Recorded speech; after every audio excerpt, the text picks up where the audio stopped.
नमस्कार मंडळी. तर इथं आपण बघा मस्त अशा 3 प्रकारच्या ज्या मिरच्या आहेत त्या उन्हाला वगैरे घातलेल्या आहेत. कटकटीत असं वाळवून घ्यायची मिरच्या. त्यामुळे काय होतं, जी आपली चटणी आहे ती बारीक अशी कुटली जाते. आणि जर आपल्या मिरच्या नाही वाळल्या आणि ओल्या जर राहिल्या तर काय होतं, मोठी मोठी जी आहे ती चटणी अशी पडते.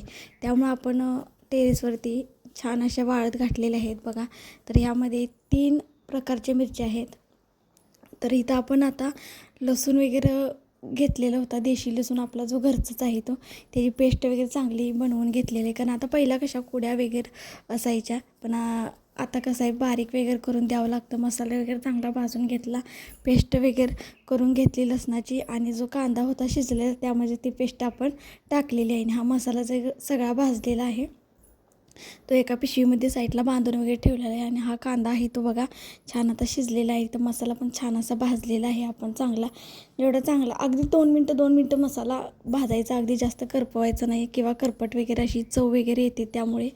आणि खोबरं बघा चांगलं असं थोडं थोडं टाकून तेलामध्ये अगदी थोडंसं तेल टाकून भाजून वगैरे असं खोबरं घ्यायचं. तर मी निम्म्यामध्ये 2दा खोबरं भाजून घेतलं होतं. 1 किलो खोबरं होतं. जिरं आहे ते आपल्याला कच्चंच टाकायचं होतं. तर असं बघा आजचा व्हिडिओ झालेला आहे. तर कसा